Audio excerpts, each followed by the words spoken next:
Bom dia, meus amores do segundo ano! Tudo bem com vocês? A Prof. Bárbara tá de volta. Vamos retomar as nossas aulas dessa semana, certo? E agora nós iniciaremos a nossa aula de língua portuguesa. Para isso, a Prof. precisa que vocês peguem o livro didático, que é o livro grosso de vocês, certo? Então, daremos continuidade de onde paramos na semana passada. Então, abram, por favor, na página 51 do livro didático de língua portuguesa, certo? Ainda sobre aquele poema, lembra do poeminha? Do garfo e da colher, que o garfo estava triste porque não sabia dançar, mas a colher conversou com ele e explicou para ele que ele sabia fazer outras coisas que também eram muito importantes. Então, lá na página 51, responderemos algumas questões. Leia novamente o poema. Vou ler novamente com vocês e para vocês. Acompanhem com a prof. Estão acompanhando? Vamos lá. O garfo e a colher. O que foi, garfo? Estou triste. Triste? Sim, colher. Não sei dançar. Isso acontece. No prato, a faca dança também. É verdade, num bonito vai e vem. É de cortar o coração. Mas ninguém gira tão bem quanto você. Eu giro? Faz piruetas, pinta o 7. Quem? Eu? É, só para agarrar o espaguete. Certo? Então, o número 2, na letra A, pergunta o seguinte. No poema são citados 3 personagens, mas apenas 2 deles conversam em um diálogo. Quem são eles? Quem são os 2 que conversam? São citados 3, o garfo, a colher e a faca. Muito bem. Porém, a faca não conversa, ela não faz parte desse diálogo. Então, os 2 que conversam, que vocês registrarão na letra A do exercício 2, é o garfo e a colher. Lembrando que, como são nomes de personagens, são nomes próprios e devem ser escritos com letra maiúscula. Muito bem. Aqui na letra B e na letra C, pede para realizar o que a prof já pediu na aula passada, que era aqui, ó, para vocês escreverem o título, que no por acaso é o nome são os nomes dos 2 personagens, o garfo e a colher, que vocês já escreveram, e aqui na frente de cada fase escrever quem está falando.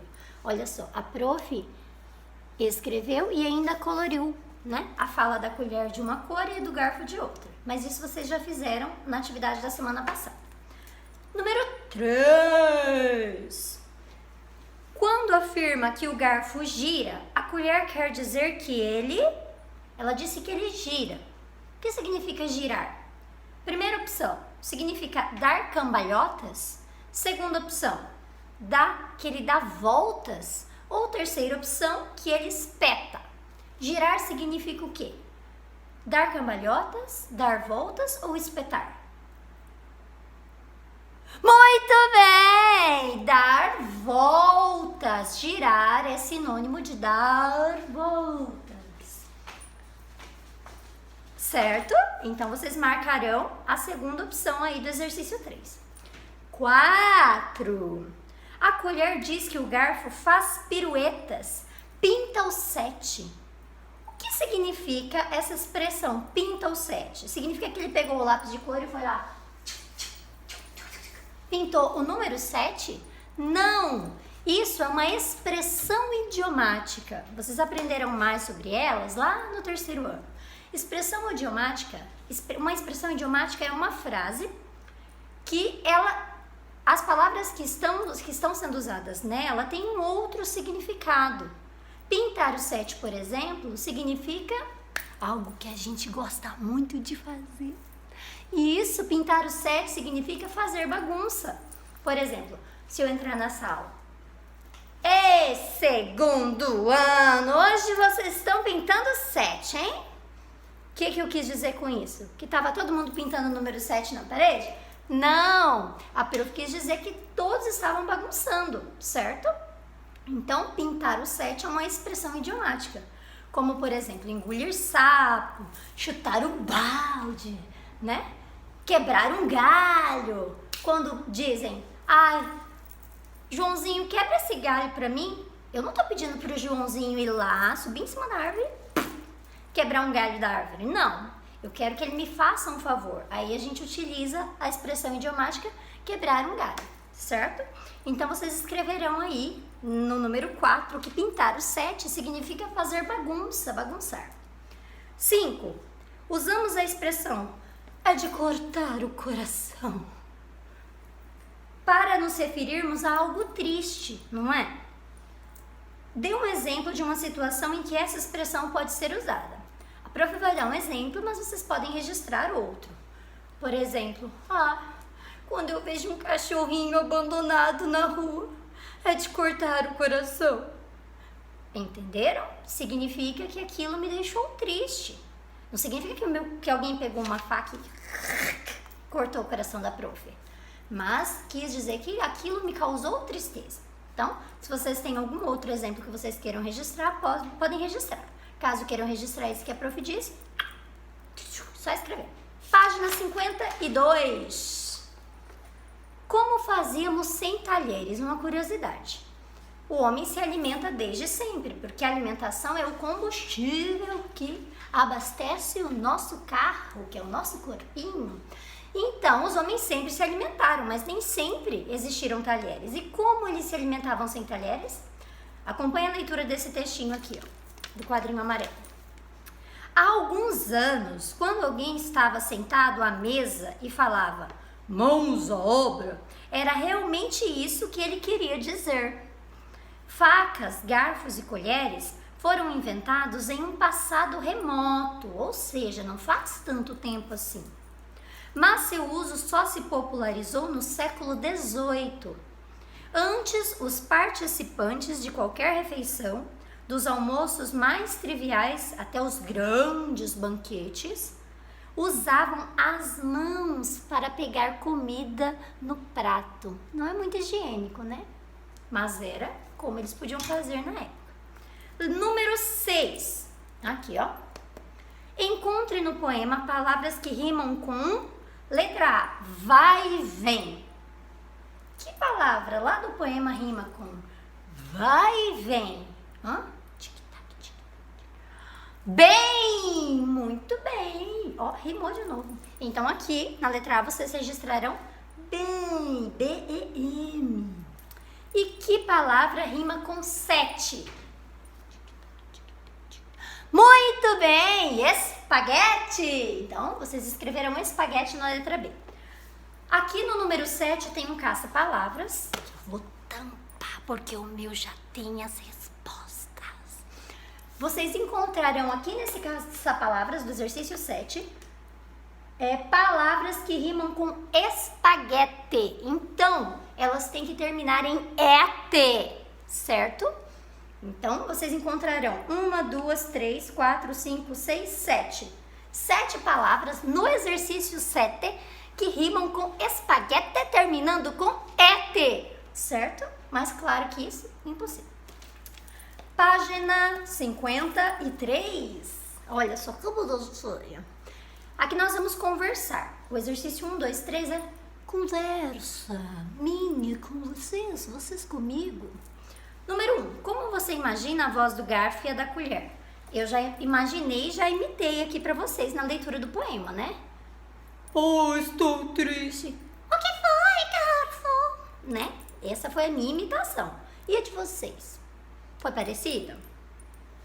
2. Se você fosse um talher, qual gostaria de ser? Eu gostaria de ser aquela concha de feijão, porque ela pega bastante comida, né?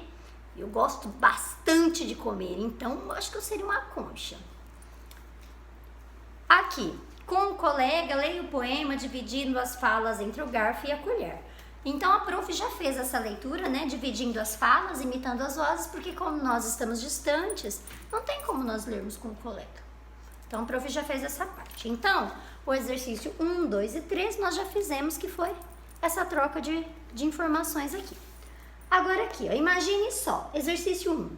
Imagine que a faca vai participar da conversa também. Lembra que a faca está lá no poema, só que ela não fala. Agora ela resolveu que ela quer entrar no meio da conversa. Então, ela quer participar. E em que momento a faca participaria? Por exemplo, eu acho que ela participaria quando eles mencionam ela, né? Por exemplo, aqui, ó, lá no poema, quando o garfo diz: "No prato, a faca dança também." Eu imagino que seja nesse momento que ela entra na conversa. E aí, aqui neste balãozinho, vocês registraram o que vocês acham que a faca vai dizer quando ela entra nessa conversa. Eu acho que ela vai dizer o seguinte: "Eu danço bem porque fiz algumas aulinhas de dança de salão." Entenderam? Essa é a minha opinião, é o que eu acho que a minha faca diria. Então, eu registrei aqui no balãozinho, ó, com a minha letrinha cursivinha, bonitinha. Não pode esquecer de iniciar com letra maiúscula e colocar o travessão para indicar que é uma fala, certo? Então, esse foi o meu registro. Se vocês concordarem comigo, podem colocar a mesma frase. Se não, criem a frase de vocês, tá bom? Página 54. Exercício 3. No poema de Gilles Edouard, os objetos falam, né? O garfo e a faca. O garfo e a colher, perdão. Imagine que o que aconteceria se seus objetos falassem. Imagine só, o que eles falariam? Então, você responderá aqui o que você acha que os seus objetos falariam. Eu respondi o que eu acho que os meus falariam. Então, eu vou compartilhar com vocês. Letra A, sua mochila. Eu acho que a minha mochila diria o seguinte: "Não aguento mais, eu vou me estourar." Que a prof carrega a mochila cheiona, né? E o meu lápis, o que ele diria? "Estou precisando ser apontado." E o meu travesseiro?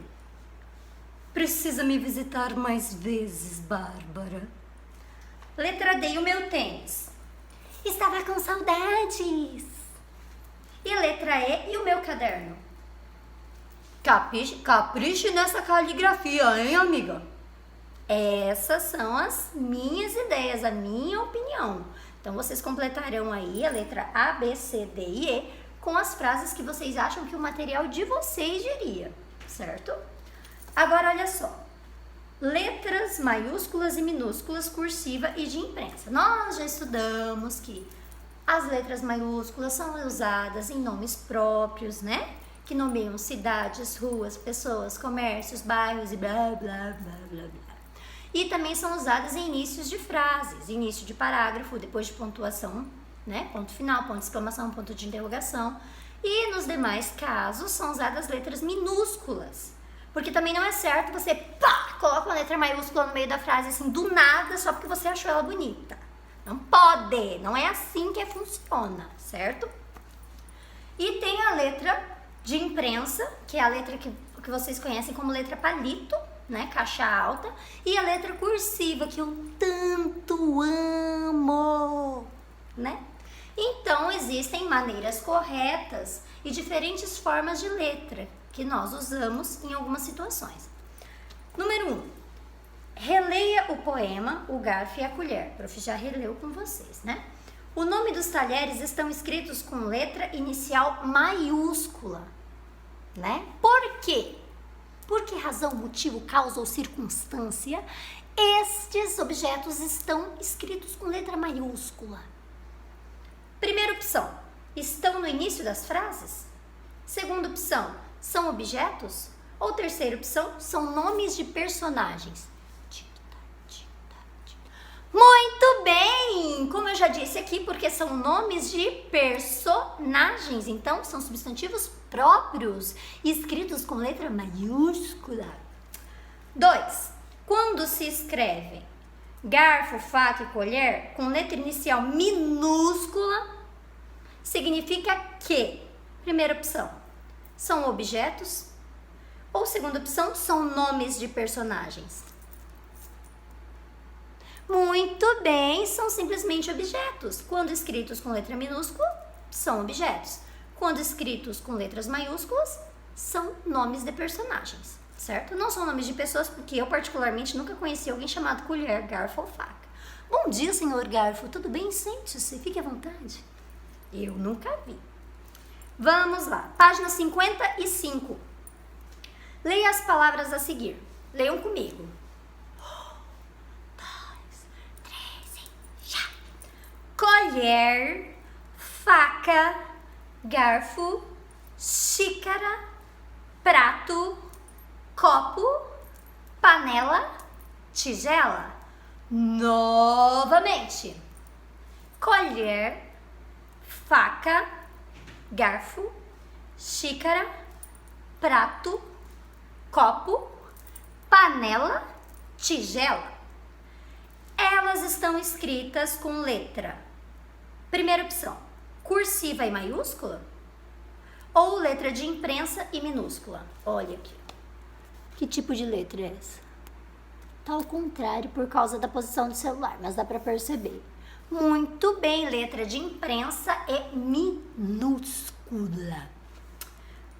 Letra B, reescreva com letra cursiva. Aqui, ó, vocês terão as palavras e vocês reescreverão na frente com letra cursiva, certo?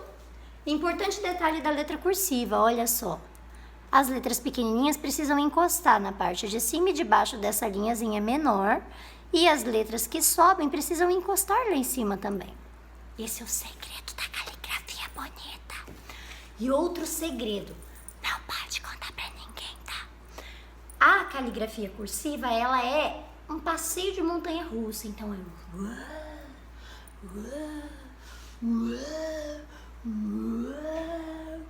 e se você fizer com pressa, você cai.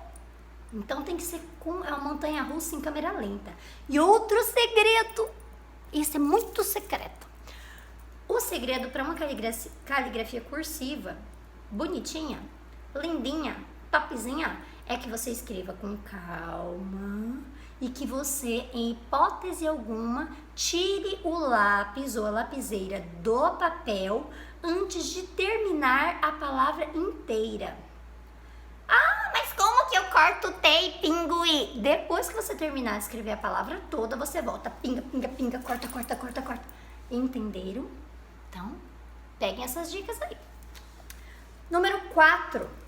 O garfo, a faca e a colher são talheres utilizados para comer. Muito bem. A colher serve para tomar sopa. O garfo para comer arroz, espaguete. E a faca serve para misturar os alimentos, primeira opção, ou cortar os alimentos? Cortar os alimentos, muito bem. A faca serve para cortar os alimentos, então marquem a segunda opção. Olha só que bacana. Página 56. Escreva com letra maiúscula e de imprensa, ou seja, aquela letra palito lá, toda maiúscula, os nomes dos alimentos. Então, vocês escreverão bolo, queijo, cebola, tomate, pão e abacaxi, ok? E agora aqui, ó, preencha os quadros com os nomes dos alimentos que comemos com colher e com garfo. Aqui vocês escreverão de letra cursiva, ó. Letra cursiva. Mas pode fazer de letra palito? Não, é letra cursiva. Então, que alimentos? Podem ser apenas 3 exemplos, um em cada linha. 3 alimentos que comemos com colher. Por exemplo, sopa, sorvete, canjica, arroz doce, né? E que comemos com garfo? Feijão, salada, espaguete ou outros exemplos que vocês queiram citar. Agora, olha só. Escolha um dos alimentos da atividade anterior e preencha um convite especial, convidando um amigo para almoçar com você. Escreva com letra cursiva. Ou seja, você escolherá ou um alimento que você preencheu aqui no quadrinho da colher, ou um aqui no quadrinho do garfo. E preencherá este convite que está lá no material de apoio, olha. Tá vendo? Eu escolheria espaguete, porque eu amo massas. Amo macarrão, lasanha. Deixa eu pensar num amigo aqui. Vou convidar a Proficil. Olá, Proficil! Vem almoçar comigo hoje. Comeremos um delicioso espaguete. Local, minha casa. Horário, às 12 horas em ponto. Até logo. Beijos da Prof. Bárbara. Certo? Eu preenchi o meu convite. E vocês preencherão o convite de vocês. Ok? Número 8. Em quais palavras você usou letra maiúscula aqui no convite? Em que palavras eu usei letra maiúscula? Eu usei no nome da Proficil, certo? Depois de comeremos, quando eu escrevi espaguete, eu não preciso escrever com letra maiúscula porque está no meio da frase. Local, como eu vou iniciar a frase, eu também uso letra maiúscula. O horário também eu não preciso de letra maiúscula porque eu vou utilizar números, né? E aqui, até logo, quando eu vou assinar o meu nome, eu preciso usar letra maiúscula também, ok? Aí você escreverá aqui em quais casos você usou letra maiúscula no seu convite. Muito bem. Página 57. Você observou que nos poemas que leu, a interação entre os personagens ocorreu por meio de perguntas e respostas. Quando duas ou mais pessoas ou personagens interagem conversando, nós chamamos de diálogo. Muito bem. Lembra que os diálogos são marcados lá pelo travessão, que indicam as falas, né? Então, olha só. Agora nós preencheremos novamente o poema do garfo e da colher, só que nós teremos a opção de mudar algumas falas do personagem. Então, olha só. Eu preenchi com as respostas que eu achei interessantes. Então, vocês poderão usar as mesmas, mas também poderão criar outras opções. O que foi, garfo? Estou triste. Triste? Sim, colher. Não sei Cantar. Isso acontece. no prato a faca. Canta tão bem. É verdade. Num bonito vai e vem. É de cortar o coração. Mas ninguém espeta tão bem quanto você. Espeta. Eu Espeto. Faz piruetas, pinta o 7. Quem? Eu? É, só para agarrar o bife que caiu do teto. Então, olha aqui, a prof preencheu com cantar, canta, espeta, espeto e o bife que caiu do teto. Vocês poderão preencher com outras palavras seguindo essas dicas aqui, ó, da lateral da página. E aqui, ó, embaixo, ele pede para circular a pontuação que marca a fala do personagem. Ó, a prof já circulou, que é o que a prof acabou de dizer. O travessão. Então, vocês circularão os travessões que aparecem aqui no poema. Página 58. Primeiro, vamos começar aqui com essas adivinhações. Primeira, o que é o que é? Subo cheia, desço vazia. Se não for rápido, a sopa esfria. Colher! Muito bem. Segunda, tenho 4 dentes e meu corpo é de metal. Morar na cozinha, pra mim é normal. Garfo, muito bem. Última. É feito para comer, mas não se come. O que é feito para comer e não se come? Muito bem, talher. Ele foi feito para comer. Ele é utilizado na hora de comer, mas ninguém come talher. Eu mordi um garfo um dia sem querer e quebrei o meu dente. Eu não recomendo isso pra ninguém, tá? Vamos lá. Aqui, vocês preencherão com a opinião de vocês também. Eu vou compartilhar minhas respostas. Pede para se reunir com um colega, mas vocês terão que fazer cada um o seu. Então, olha só. Quais objetos conversam? Na minha opinião, eu coloquei aqui que são a panela e o prato. Então, letra A, minha resposta. Quais objetos conversam? A panela e o prato. Letra B. Quem iniciou a conversa? O prato. Letra C. Em qual parte da cozinha eles estão? No armário. Na minha opinião, no armário. Sobre o que eles conversam? Sobre o prato ser mais sensível. Certo? Letra E. O que estão fazendo? Conversando. E letra F. Como o diálogo entre os objetos pode acabar? Na minha opinião, pode acabar com o prato aceitando que ele também é legal. E aqui para desenhar, ó, as minhas respostas, iniciando com letra maiúscula e terminando com pontuação. E aí, então, eu desenhei meus dois personagens, ó, o prato e a panela. Não pode dar risada do desenho da prof. Vocês sabem que eu não sou uma desenhista profissional. Muito bem. Agora, aqui, vocês criarão um diálogo com as respostas que vocês completaram no exercício 1, certo?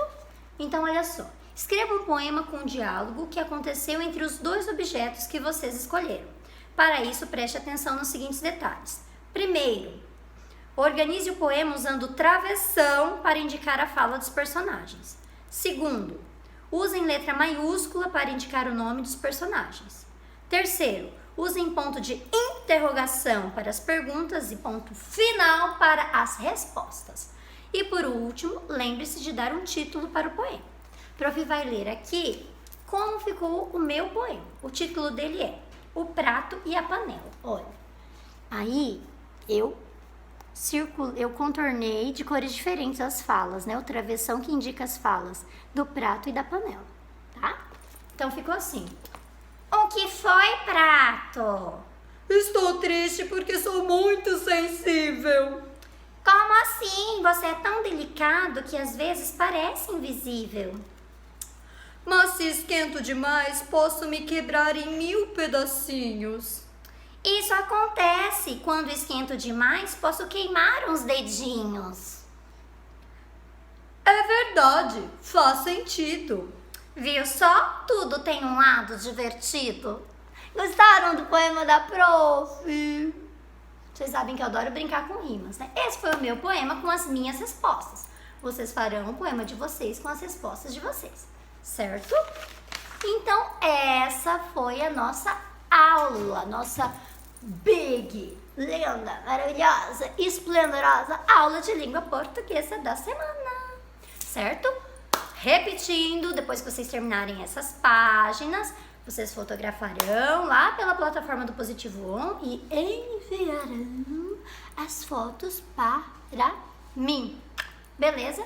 Beijo em cada coraçãozinho de cada um de vocês e a gente já se encontra para a nossa aula de ciências.